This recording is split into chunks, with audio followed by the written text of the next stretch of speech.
Mereka menyangka iblis itu yang tidak terlihat, padahal iblis yang dimaksudkan adalah Yudas. Siapa yang paham itu?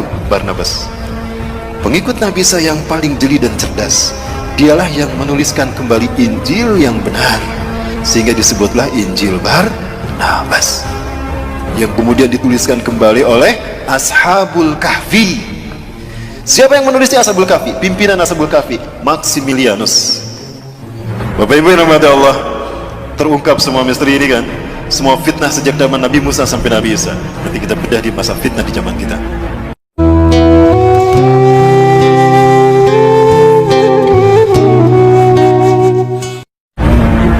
Dia Dajjal. Di zaman Nabi Isa berganti nama menjadi Yudas Iskariot.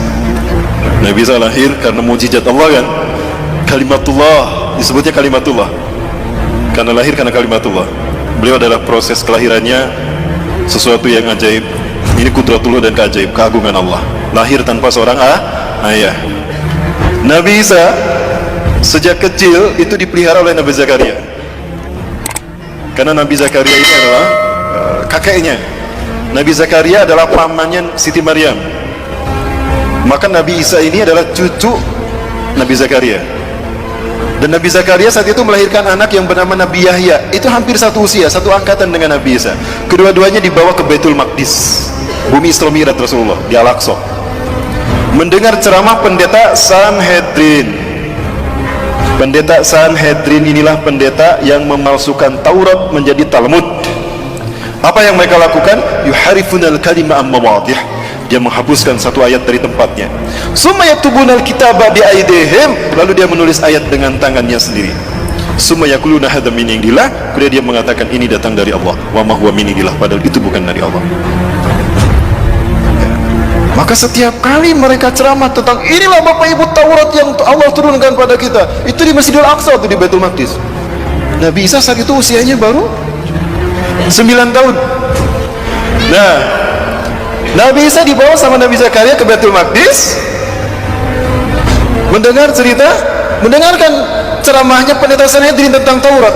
Ketahuan sama Nabi Isa yang seusia ini, loh kok Taurat kayak gitu? Itu bukan Taurat. Langsung Nabi Isa seusia dedek ini naik ke atas bangku, langsung tolak pinggang. Wailun lakum in tawan hadil mushkilah, celaka kalian, berhenti dari kebusukan kalian. Innakum tuharifuna al-kalima amma wadih, kalian telah merubah satu ayat dari tempatnya. Itu ayat kalian sendiri yang ngarang. Taurat demi Allah, bukan demikian. Aku Isa bin Maryam, Nabi dan Rasul Allah. Allah mewahyukan kepadaku bukan hanya Injil tapi juga Taurat. Taurat yang kalian maksudkan harusnya begini, bla bla bla bla bla. Setiap kali ceramah pendeta Sanhedrin itu dibantah sama Nabi Isa. Setiap kali pendeta Sanhedrin ceramah, Nabi Isa membantahnya karena mereka membohongkan Taurat. Maka apa yang terjadi? Wah, itu para pendeta Sanhedrin kumpul tuh. Ini anak iki bocah, kalau dibiarin tekor kita, ketahuan baunya kita kan. Jadi gimana? Bunuh dia. Kita ini pesuruh Tuhan, gak mungkin kita membunuh orang manusia, apalagi dia Nabi dan Rasul. Gampang, bukan kita yang membunuhnya. Kan kita sudah terbiasa mengarang cerita. Bikin aja cerita. Cerita apa? Cerita Tuhan bingung. Pernah dengar doktrin Tuhan bingung? Dari sinilah lahirnya keyakinan agama Kristen hari ini. Dikarang cerita Tuhan bingung, disebarkan kepada manusia, maka jadi agama sekarang. Kenapa Tuhan bingung? Bingung mikirin Nabi Adam. Udah jelas jangan dipetik tuh buah pohon kayu, dipetik sama Siti Hawa kan, lalu dimakan. Tuhan marah saat itu, Tuhan murka ketika Tuhan akan menghukum Adam. Aduh, kasihan Adam. Adam tuh manusia, jangankan Adam, alam semesta aku sentil hancur, apalagi Adam. Maka bingung Tuhan. Kok Tuhan bingung? Inilah jahatnya, inilah sesatnya mereka. Akhirnya Tuhan menemukan ide. Eureka, kata Tuhan, aku ini kan Tuhan. Tuhan immortal, tidak mati. Kalau gitu aku saja yang dihukum. Bapak Ibu, saya sedang menceritakan satu mata ini, dan ini Dajjal. Kita tahu pada akhirnya Samiri di zaman Nabi Musa Dajjal, dan di zaman Nabi Isa Dajjal berganti nama Yudas. Kenapa dia berganti nama? Untuk menyembunyikan identitasnya, dan dia berganti-ganti kostum. Inilah Dajjal. Lalu kapan nanti Dajjal muncul? Saya sampaikan untuk masa kita ya Bapak Ibu sekalian. Hanya Allah yang tahu. Rasulullah memberikan ciri-cirinya. Nah, ciri-ciri itu yang akan kita bahas tuntas. Tuhan Tuhan bingung tadi. Akhirnya gimana?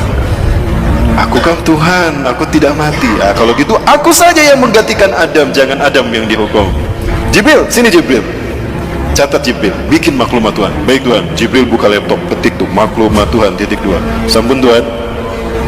Tulis Jibril, nomor 1, Tuhan menjelma menjadi manusia. Ilahul Mubasyar. Baik Tuhan, maklumat Tuhan .2. Nomor 1, Tuhan menjelma menjadi manusia.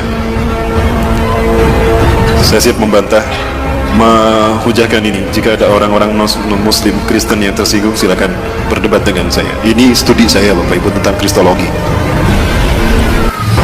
Ya. Kemudian apa? Ketika Tuhan berpikir akan menjelma menjadi manusia, Tuhan bingung bagaimana turun ke bumi. Kalau turun begitu saja simsalabim, tring ada, manusia nggak akan percaya. Oh, berarti Tuhan harus menjelma menjadi manusia, lahir secara normal. Jibril, nomor 2 Jibril. Baik Tuhan, apa Tuhan? Tuhan lahir secara normal. Baik, maklumat nomor 2, Tuhan lahir secara normal. Bingung lagi Tuhan kalau Tuhan lahir secara normal. Lah, siapa wanita yang layak melahirkan Tuhan? Jibril ngasih masukan sama Tuhan. Masya Allah, inilah jahatnya, sesatnya Sanhedrin. Ini mereka mengarang cerita ini. Tuhan, boleh saya interupsi ngasih masukan? Oh, apa itu Jibril? Gini Tuhan, Engkau pernah mengutus saya ke Bethlehem, ke Nazaret. Di Nazaret ada seorang wanita suci Tuhan. Dia belum pernah mengotori dirinya dan kesuciannya. Hidupnya hanya untuk ibadah kepadamu Tuhan. Siapa Jibril? Masa Tuhan tidak tahu? Nah, ini sesatnya mereka kan. Apa kata Jibril? Maryam Tuhan, Maryam binti Imran. Dia wanita yang hidupnya suci hanya untuk beribadah padamu. Betulkah Jibril? Iya Tuhan. Aneh, Tuhan tidak tahu. Kurang update rupanya Tuhan dalam cerita ini. Maka apa kemudian kata Tuhan? Jibril, ihbit jawab, kulli Maryam li'annani sa'ampuh min ruhi ilaiha. Jibril, turun kamu ke Maryam, sampaikan pada Maryam, kalau aku akan meniupkan sebagian ruhku ke dalam rahimnya. Maka Maryam pun hamil mengandung Yesus Kristus, melahirkan sang penebus dosa. Tuhan lahir menjelma menjadi manusia untuk menebus dosa Adam, artinya menebus dosa manusia. Maka Tuhan harus mengorbankan dirinya demi dosa, menebus dosa manusia, agar bukan manusia yang dihukum. Inilah cinta kasih Tuhan. Betul tidak Bapak Ibu? Dari sini lahir doktrin agama ini kan? Allahu Akbar. Cerita ini pun dikarang, disebarkan kepada raja-raja Herodes, raja-raja Romawi. Yang terhasut saat itu adalah Herodes. Maka semuanya faham kalau Nabi Isa itu adalah Tuhan yang menjelma menjadi manusia. Makanya mereka mengatakan Innallaha Isa ibnu Maryam. Laqad kafara alladziina qalu Innallaha Isa ibnu Maryam. Surat Al-Maidah ya. Sungguh kafirlah orang yang mengatakan Allah itu Isa bin Maryam. Nah, ini dari kalangan orang-orang ini, pendeta Sanhedrin yang di zaman Nabi Zakaria mereka memasukkan Taurat menjadi Talmud. Dan ini bujuk rayu siapa? Dajjal. Kemudian Bapak Ibu yang mati Allah, maka ketika cerita ini disebarkan, fahamlah Nabi Isa kalau nyawanya terancam. Maka Nabi Isa pergi meninggalkan Palestina, meninggalkan Yerusalem, meninggalkan Al-Quds, mengembara. Saat itu usianya genap 12 tahun. Mengembara Nabi Isa alaihissalam. Ada satu kaum di mana kaum itu banyak yang buta sejak lahir, diobatin oleh Nabi Isa alaihissalam. Bismillahirrahmanirrahim. Diusap, sembuh. Masaha yamsahu masihan wa mashatan. Mashan wa mashatan. Diusap, mengusap itu masaha. Maka orang yang mengusap disebut masihun al-masih. Man anta? Kaifa tastati an tuslih hadzal ain? Siapa Anda? Bagaimana Anda bisa menyembuhkan kedua mata saya ini? Aina ya? Apa kata beliau? Aku Isa bin Maryam, aku Nabi dan Rasulullah. Berimanlah kepadaku. Engkau Nabi dan Rasulullah? Iya. Allah telah mengutusku menjadi Nabi dan Rasul bagi kalian. Dijelaskan dakwah Nabi Isa. Berimanlah mereka. Salah satu dari mereka yang beriman bernama Barnabas. Mengembara lagi. Ketika mengembara lagi, ada pula kemudian ada yang beriman lagi. Di antara mereka ada yang penyakit sopak belang, diusap oleh Nabi Isa. Bismillah, dengan kodrat Allah, dengan izin Allah sembuh tuh. Bismillahirrahmanirrahim. Masaha yamsahu, diusap, sembuh. Siapa Anda? Kenapa Anda bisa menyembuhkan? Demi Tuhan, bukan manusia yang bisa menyembuhkan ini. Aku manusia, aku Isa bin Maryam. Hati-hati, aku Isa bin Maryam, Nabi dan Rasul kalian. Dakwah mereka, didakwahi mereka sama Nabi Isa. Berimanlah mereka. Salah satu di antara mereka bernama Yakobus. Terus berdakwah tuh kemana-mana. Di antara mereka beriman semua. Kemudian ada 12 orang. Ada 12 orang yang kemudian menjadi murid Nabi SAW. Kemanapun Nabi Isa pergi, mereka menemaninya. Itulah yang kita kenal dengan sebutan Hawariyun. 12 orang. Nah, ini Bapak Ibu sejarah Nabi Isa. Nah, Dajjal masuk ke tengah-tengah Hawariyun. Jumlah mereka yang tadinya 12 menjadi 13. Siapa dia? Yudas Iskariot. Dajjal dia, Bapak Ibu. Hati-hati kalian, iblis telah masuk ke tengah-tengah kalian, kata Nabi Isa. Hati-hati, iblis ada di tengah-tengah kita. Mereka menyangka iblis itu yang tidak terlihat, padahal iblis yang dimaksudkan adalah Yudas. Siapa yang paham itu? Barnabas, pengikut Nabi Isa yang paling jeli dan cerdas. Dialah yang menuliskan kembali Injil yang benar, sehingga disebutlah Injil Barnabas, yang kemudian dituliskan kembali oleh Ashabul Kahfi. Siapa yang menulisnya? Ashabul Kahfi. Pimpinan Ashabul Kahfi, Maximilianus. Bapak Ibu yang dirahmati Allah, terungkap semua misteri ini kan, semua fitnah sejak zaman Nabi Musa sampai Nabi Isa. Nanti kita bedah di masa fitnah di zaman kita. Di zaman Nabi Muhammad ada sosok yang diduga Dajjal. Dia bernama Ibnu Soyan. Ciri-cirinya mirip Dajjal, tapi ternyata dia bukan Dajjal. Ya. Rasulullah belum pernah bertemu Dajjal. Yang pernah bertemu dengan Dajjal adalah Tamim Ad-Dari, seorang sahabat dari Persia, sekampung dengan Salman Al-Farisi. Dia adalah seorang pelaut. Dia melihat Dajjal dengan mata kepala sendiri. Ini satu dalil kuat bagi kita bahwa Dajjal itu manusia, bukan Fomeo. Setelah sampai kepada momen terkait dengan Yudas Iskariot ini, pengkhianatannya, Allah berfirman pada Nabi Isa, Isa bin Maryam, aku akan menyampaikan engkau kepada saat di mana engkau akan aku angkat. Ya, Bapak Ibu silakan buka Quran surat Al-Imran ayat 55. Nabi Isa merasakan akan ada pengkhianatan dari Yudas Iskariot dan kaumnya. Para pendeta Sanhedrin berhasil menipu Raja Romawi yang bernama Herodes, atau orang menyebutnya Herodus yang agung, the Great Herodus. Maka saat itu Herodus dan pasukan Romawi datang mencari-cari Nabi Isa untuk menangkap Nabi Isa dan menyalib Nabi Isa alaihissalam. Allah wahyukan itu pada Nabi Isa. Maka Nabi Isa memahami itu, kemudian Nabi Isa berfirman. Ada dalam Quran surat As-Saff. A'udzubillahi minasyaitonirrajim. Iz qala Isa ibn Maryam lil hawariyyin man ansari ila Allah. Ya, surat As-Saff. Ingatlah ketika bersabda Isa bin Maryam ke Hawariyyin, siapakah yang akan menolong aku untuk menegakkan agama Allah? Qala al-hawariyuna nahnu ansarullah. Itu saat terakhir perpisahan dengan Nabi Isa. Kemudian Nabi Isa mengatakan, kelak di antara kalian ada orang yang berkhianat kepadaku dan dia menggantikan tempat kedudukanku. Ya. Kemudian apa yang terjadi Bapak Ibu? Datanglah seseorang kepada Nabi Isa dan kaumnya Hawariyun. Intabi wa antum, bersembunyilah kalian, bersembunyilah kalian. Wa anta ya Masih Nabi Allah, Anda juga wahai Nabi Allah, Anda harus bersembunyi. Kenapa? Sesungguhnya Herodes dan tentaranya Romawi dan juga para pendeta Sanhedrin sekarang datang untuk menyangkap Anda dan menyalib Anda, Tuanku. Maka Nabi Isa kemudian memerintahkan kaumnya bersembunyi, termasuk Nabi Isa pun bersembunyi. Bersembunyilah semuanya. Nah, Herodes bilang, aku tahu kalian bersembunyi di sekitar sini. Begini saja, kata Herodes, aku tawarkan dengan bijaksana. Siapa di antara kalian yang mau memberitahukan di mana Al-Masih bersembunyi? Aku tidak akan menangkap kalian. Yang aku butuhkan Al-Masih. Siapa di antara kalian yang mau memberitahukan kepadaku di mana Al-Masih bersembunyi? Aku akan berikan dia sepertiga harta kerajaan Pontius Pilatus atau harta kerajaan Herodes, dan aku akan mengangkatnya sebagai patih kerajaanku. Yudas Iskariot, Dajjal. Aku butuh kekuasaan untuk mempengaruhi manusia, dan aku butuh harta untuk keliling dunia. Kalau gitu aku saja yang memberitakan. Pucuk dia cinta ulam tiba, kata dia. Keluarlah dia berbicara kepada Herodes, ya, berbicara kepada siapa? Herodes, Raja Romawi. Aku tahu di mana Al-Masih bersembunyi. Ikuti aku. Ketika dia akan masuk ke tempat Nabi Isa bersembunyi, di situ Allah berfirman kepada Nabi Isa. Quran surat Ali Imran ayat 55. Iz qala Allahu ya Isa, iz qala, ingatlah ketika berfirman, ingatlah Muhammad qala ketika berfirman. Siapa? Allah. Ya Isa, hai Isa, ini mutawaffika. Kalimat mutawaffika, wafat itu bukan berarti mati. Sesungguhnya aku akan mewafatkan kau. Itu artinya bukan mematikan kau. Wafat tidak selamanya artinya mati.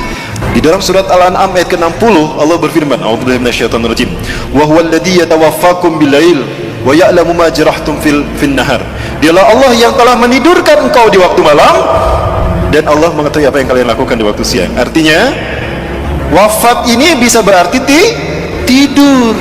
Berarti Nabi Isa kalimat ini mutawafika, sesungguhnya aku akan menidurkan kau Isa. Jadi Nabi Isa ditidurkan, tidak dimatikan. Warafuka ilayya, dan aku akan mengangkatmu ke sisiku. Artinya Nabi Isa diangkat dengan fisiknya. Wa mutahhiruka minal ladzina kafaru, dan aku akan membersihkan namamu dari orang-orang kafir.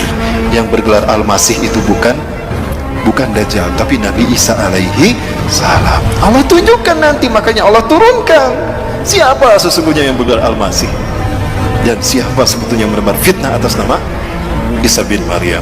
Maka Nabi Isa diturunkan untuk membunuh Dajjal. Di mana Nabi Isa akan membunuh Dajjal? Di Aleppo, Suriah, Damaskus, di Masjid Umawi, masjid yang bermenara putih. Saat itu kaum muslimin akan melaksanakan salat subuh berjamaah. Ketika itu qomat sudah dikumandangkan. Wa imamukum al-Mahdi, imam kalian al-Mahdi, kata Rasulullah. Ini ada dalam syarah Sahih Muslim, syarah Syekh An-Nawawi. Kata Imam Mahdi, "Stawu sufufakum tarasu'atani." Luruskan, rapatkan saf kalian. Ketika sedang meluruskan saf, maka fanazal Isa bin Maryam, turunlah Isa bin Maryam, memegang sayap dua malaikat ala janahain malakain. Apabila melihat ke bawah bersatuan air, tanda beliau telah berwudu. Apabila melihat ke atas, beliau menjatuhkan sesuatu mirip mutiara. Kemudian, maka ketika Yudas masuk, Nabi Isa ada tidak di sini? Tidak ada, karena Nabi Isa sudah diangkat Allah ke langit. Maka ketika Yudas masuk, ditemukan nggak Nabi Isa? Tidak ada. Nah, ketika dia di dalam, dia mengalami apa yang Allah bahas dalam Quran surat An-Nisa ayat 157. Wa qalihim inna qatalna al-Masih Isa ibn Maryam Rasulullah wa ma qataluhu wa ma salabuhu. Ya. Mereka tidak membunuhnya, kata Allah. Berarti mati tidak? Tidak, kan tidak dibunuh. Wa ma salabuhu, dan tidak pula menyalibnya. Berarti siapa yang disalib? Yudas Iskariot. Bapak Ibu, kalau di dalam salibnya Katolik itu biasanya ada tulisan INRI. Ada yang mualaf di sini? Ya, ada tulisan INRI. Ini pakai huruf ya. Kalau ditanyakan pada orang-orang non muslim itu, apa arti kata INRI? Saya pernah melakukan. Bertanya kepada seseorang yang mualaf, saya punya jamaah, sahabat, dia sudah masuk Islam. Ketika itu saya tanya, antum tahu apa arti kata INRI? Oh, itu singkatan Yesus orang Nazaret, Raja Yahudi. Oh, bukan. INRI itu artinya bukan itu, tapi INRI itu artinya penjelmaan. Ketika Yudas masuk ke dalam, Nabi Isa sudah tidak ada. Pelangga-pelongo dia, loh, kemana Isa? Tadi di sini. Disitulah Allah merubah wajah dan tubuhnya. Allah merubah Yudas Iskariot menjadi Isa bin Maryam. Mereka tidak membunuh Isa bin Maryam dan tidak punya menyalibnya, tetapi mereka diserupakan. Tetapi dia diserupakan oleh Allah untuk Isa bin Maryam. Ya. Maka Yudas dirubah menjadi Nabi Isa. Maka ketika Yudas keluar, siapa yang ditangkap oleh Herodes? Si Yudas. Loh, kok aku yang ditangkap? Lastu Isa, anak Yudas alidadul kumilai. Kok aku yang ditangkap? Aku bukan Isa, aku Yudas yang menunjukkan kamu tadi. Terus meneng baik, kok Isa kok? Lewat wajah Isa. Suaramu itu suara Isa tuh. Lah, kok aku yang disalib? Ditangkaplah dia, kemudian disalib. Ketika disalib, ditidurkan, dipaku kaki dan tangannya. Dia melihat Nabi Isa diangkat ke langit. Ini bukti kalau Nabi Isa diangkat dengan fisiknya. Maka dia berkata, Eli Eli lama sabakhtani, ada dalam Bible. Tuhanku, Tuhanku, Tuhanku, Tuhanku, kenapa kau tinggalkan aku? Eli itu bahasa Ibrani itu Tuhan. Ya, Eli itu apa artinya? Tuhan. Itu di bahasa Ibrani, di Romawi sana. Nah, jadi siapa yang disalib? Nabi Isa apa Yudas? Yudas Iskariot. Nah, Paham Barnabas apa yang dikatakan oleh Nabi Isa? Kelak di antara kalian ada orang yang berkhianat kepadaku, dia menggantikan tempat kedudukanku. Ya, di mana? Dia berkhianat karena memberitahukan di mana Nabi Isa bersembunyi kan, dan menggantikan Nabi Isa di tiang salib. Barnabas yakin dia Dajjal. Dia ingin membuktikan kalau dia Dajjal atau bukan. Diam-diam setelah 3 hari 3 malam, malam hari tanpa ada yang tahu, Barnabas menggali kuburannya Yudas. Sebelum digali, Allah kembalikan wajahnya menjadi wajah Yudas kembali dari wajah Nabi Isa. Pergantian wajah ini mengakibatkan adanya pancaran cahaya yang nempel di kain kafan. Maka lihat wajah-wajah Yesus seluruh dunia, sama kan? Itu dari sumbernya dari kain kafan. Wajah Nabi Isa dikembalikan kepada wajah Yudas, itu menembakkan ke kain kafan, ya. Maka darahnya itu nempel di kain kafan. Ya, the sword from Turin, sampai sekarang masih ada kain kafannya, saya pernah melihat itu. Sekarang ada di Italia, ya, di Turin, Italia. Itulah kenapa wajah Yesus seluruh dunia sama. Ya, ketika digali, apa yang terjadi? Masih hidup. Sebelum dikubur, saya ingin menyampaikan sesuatu terkait dengan Dajjal. Kalau Yudas ini adalah Dajjal. Kenapa saya meyakini kalau Yudas Iskariot adalah Dajjal? Hadis Rasulullah SAW. Tidaklah Allah mengutus seorang nabi pun sejak Allah menciptakan langit dan bumi, menciptakan Adam sampai hari kiamat, melainkan ada satu fitnah yang terburuk, fitnah Dajjal. Sebagaimana para nabi mengingatkan kaumnya tentang Dajjal, dan sebagaimana Nuh mengingatkan kaumnya tentang Dajjal, hati-hati dengan fitnah Dajjal. Hari ini akan aku katakan kepada kalian, sa'aqulu lakum ma lam yaqulhu min qabl. Aku akan mengatakan kepada kalian sesuatu yang para nabi dan rasul belum mengatakannya. Apa itu? Innahu a'war wallahu laisa bi'awar. Sesungguhnya dia a'war. Banyak yang menerjemahkan buta. Menurut saya a'war bukan sekedar buta. Ada orang yang matanya normal tapi tidak melihat, disebutnya apa? Buta kan? Tapi matanya normal. Kalau ini bukan a'war, itu bukan buta. Lihat hadis yang lainnya. Ka'anna ainuhu ainabah. Seolah-olah matanya itu seperti anggur yang menonjol, hitam semua. Artinya pecak. Jadi bukan buta tapi pecak. Pertanyaannya, kenapa cuma Rasulullah yang memberitahukan kalau dia itu pecak sebelah mata kanannya? Karena peristiwanya terjadi setelah Nabi Isa diangkat. Apa itu? Setelah si Yudas Iskariot disalib, dia diarak ke bukit Golgota. Nah, diarak dia ke bukit Golgota, bukit tengkorak. Ketika diarak, Herodes memegang pedang di tangan kanannya, Old Testament perjanjian lama di tangan kirinya. Itu pedang ditusuk-tusukkan ke tubuh Yudas Iskariot. Ketika pedang tadi menusuk tubuhnya, bercucuran darah, Bapak Ibu. Ketika darah bercucuran, para pendeta Sanhedrin dan tentara Romawi berebut darah tersebut, diminum. Itu rukun ke-5 agama Kristen, Ekaristi Holy Water, rukun meminum air suci. Kenapa mereka meminum darah itu? Karena mereka meyakini kalau ada bagian tubuh Yesus bercampur dalam tubuh mereka, mereka tidak akan pernah masuk neraka. Mereka akan masuk surga. Jika ada tubuh Yesus bersatu dengan mereka, maka darah mereka diminum.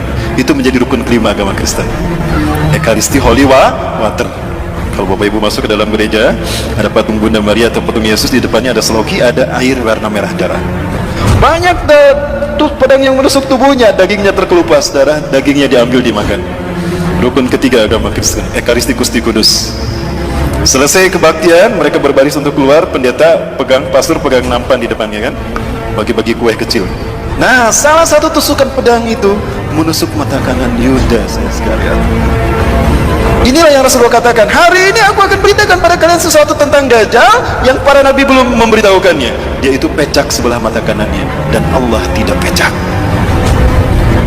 Kenapa cuma Rasul yang memberitahukan? Karena hilangnya mata kanan Dajjal, rusaknya mata kanan Dajjal terjadi setelah Nabi Isa diangkat. Jadi siapa yang memberitahukan kepada umat manusia berikutnya? Nabi Muhammad SAW. Jadi siapa yang disalib? Yudas atau alias Dajjal. Orang Kristen pun yakin dia akan turun. Bapak Ibu, di HP saya ada tayangan dalam bahasa Inggris. Ternyata mereka sudah yakin betul bahwa Tuhan yang mereka sembah itu salah, bahwa Tuhan yang mereka sembah itu ternyata adalah dalam menurut umat Islam. Dan mereka yakin sebentar lagi Isa yang sesungguhnya, the truth, Al-Masih will come to kill this Antichrist. Itu kata mereka. Saya tunjukkan, ini adalah masjid yang menjadi tempat pertemuan Nabi Isa AS dengan Dajjal. Rasulullah SAW menyebutkan saat itu kaum muslimin akan melaksanakan salat subuh. Wa imamukum al-Mahdi, dan imam kalian adalah al-Mahdi. Ketika qomat tadi kan Nabi Isa turun ya. Nah, Nabi Isa turun. Di mana turunnya? Di masjid Indal Manaratil Bayda, di masjid bermenara putih Syarqiyah Damaskus, di Damaskus Timur.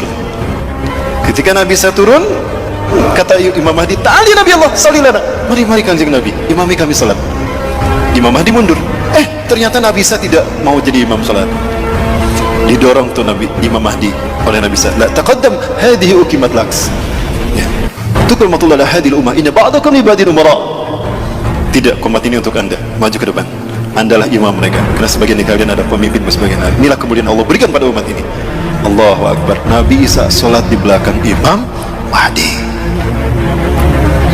Apakah Imam Mahdi lebih mulia dari Nabi Isa? Tidak. Pelajari Quran surat Ali Imran 81-82. Itu jawaban kenapa Nabi Isa tidak mau menjadi imam salat. Selesai melaksanakan salat berjamaah subuh, imamnya Imam Mahdi, apa kata Nabi Isa? Iftahil bab, buka pintu masjid itu.